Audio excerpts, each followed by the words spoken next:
Hey guys, it's Hannah and welcome back to the Dyslexic Reader. Today I am going to be doing the I Dare You book tag. I was tagged by Kim over at Kim here. I'll link her channel down below and let's just get stuck in.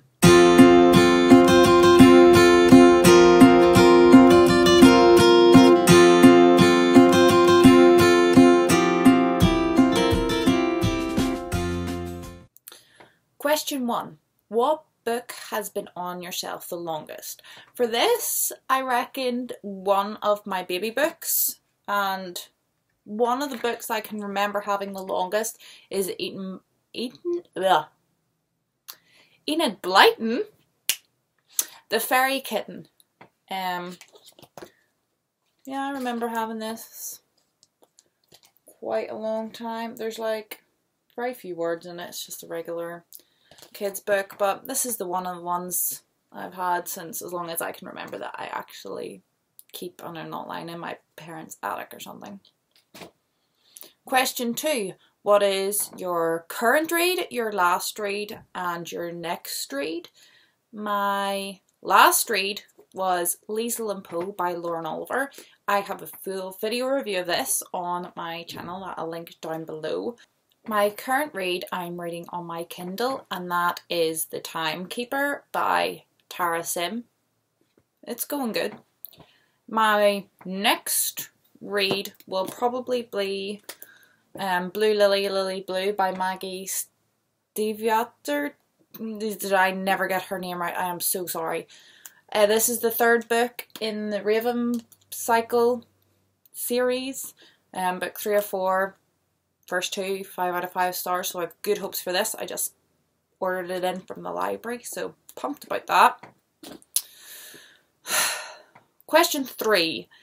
What book did you like but everyone hated? I don't know. I don't tend to read books that everybody hates. I don't tend to read like popular books. I tend to read older books and then more obscure books that people don't have opinions on. I can't answer that one. Next. Question 4. What book do you keep telling yourself to go and read, but you'll probably not? For me, this is Art of War by Sun Tzu. I have had this book for ages. It's so small.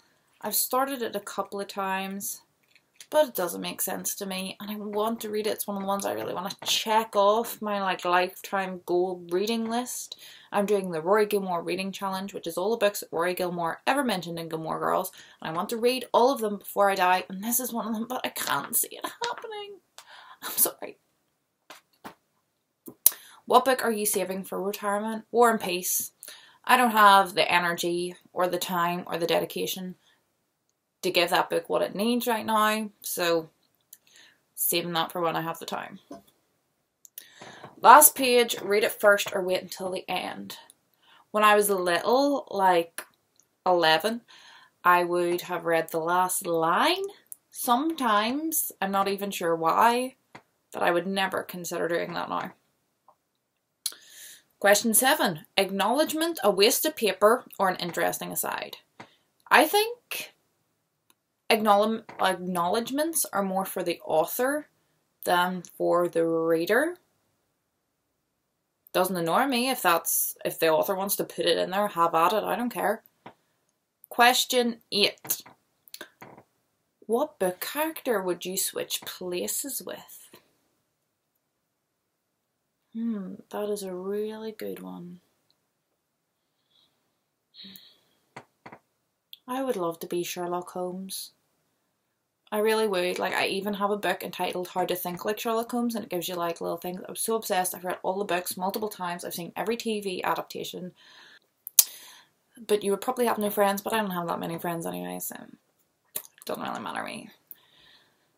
Let's see, where are we? Question 9. Do you have a book that reminds you of something? A specific place, time, or person? I don't think so. I guess like books on holiday, if I read them on holiday I'll remember or something, but not really. I tend to take books everywhere and read them in different places. I don't tend to have many people that I take recommendations from or like gift me books. I have a really old copy of A Christmas Carol which my dad gave me for Christmas, and like wrote inside it, and it's like an 18th century one, or I guess that kind of reminds me of him and Christmas. I don't know, that one's a bit loose. Name a book that you acquired in an interesting way. This one I'm not sure about. Not sure if this counts. My copy of The Hodgehog. I had never read this book and I had to teach it while I was doing a couple of weeks stint in a primary 4 class, and I was talking about it with one of my friends, and she was like, I have a copy, I'll give it to you and you can read it in advance rather than go and have to buy a copy. And she gave me this, and that was about 4 or 5 years ago, and I've yet to give it back. So maybe that's about the interesting way that I give books or receive books. Have you ever given a book for a special reason or to a special person? I do like to gift books, but I can't think of anything in particular. I remember when I was little and they were having some sort of book sale at my school, and I found a book and the title was Jonah, and my little brother's name was Jonah. He was too young to read at this stage, but I bought it for him anyway, and I think he still has it in the shelf in his bedroom. Does that count? Which book has been with you the most places? Unless you would count my Kindle or any books on my Kindle, I would have to say my graphic novel adaptation of The Hobbit, which I love. This was my dad's. He read it to me all the time when I was a kid. It's been on holiday, it's been at our caravan, it's been at all my parents' various houses over the years, and then I took it. It's like was published in the 70s.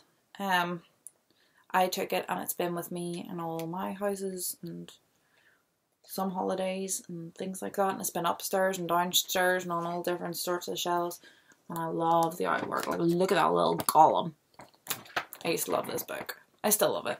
Any required reading in high school that you appreciated more a couple of years later? We don't really have that in the UK, like a required reading for high school. You have to study certain books, but only at GCSE and A-level. I didn't do A-level, I only done GCSE. And we had to study a play, and we done Inspector Calls by J. Presley? I hope I got the author name right. And we had to study a novel, and we studied To Kill a Mockingbird, and I enjoyed both.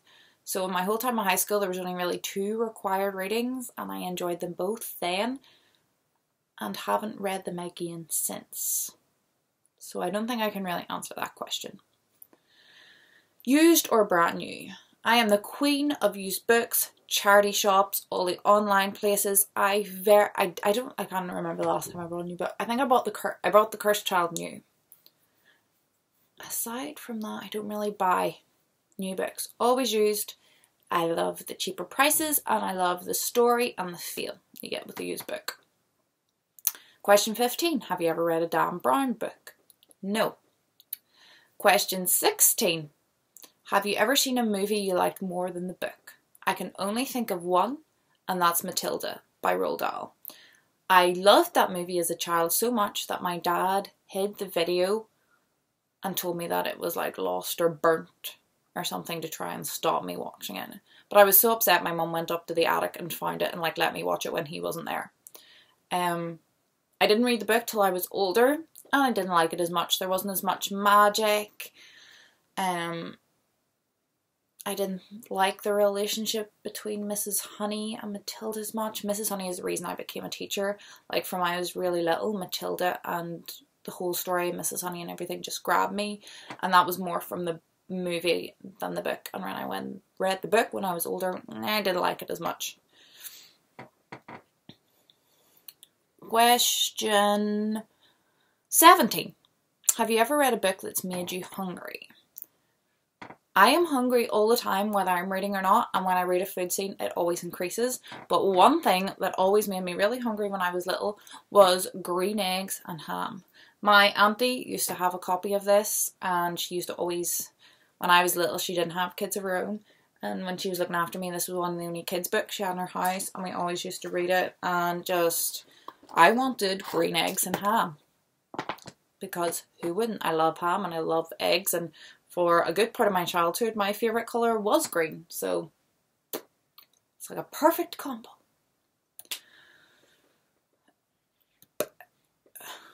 Question 18. Who is the person whose book advice you always take? I take online a lot from people on BookTube, Kim, who tagged me in this video, Richard over at Richard's Book Nook, Peter over at Peter Likes Books, but in real life, I don't really, my dad sometimes, although we read quite different, but sometimes there's a part of an overlap, but in real life, I don't really have any friends who like read what I read, so they wouldn't necessarily recommend anything that I would enjoy. Is there a book outside of your comfort zone that you ended up loving? Like preferred genre? I can't say that's true because I tend to read very diversely when it comes to genre. The one thing that I don't really read is horror and romance, and I don't think I've ever read a horror book or a romance book that I have enjoyed, and that's probably why I don't read those genres. So I can't say that, because apart from horror and romance, which I've never read a book of either genre that I've loved, I think I like everything of a wide genre. And finally, it's who I tag. A lot of people that I would be friendly with on BookTube have already done this tag, so I'm gonna tag Rachel over at T-Rex Reads. I hope you're all happy, I hope you're all healthy, and I'll see you in my next video. Goodbye.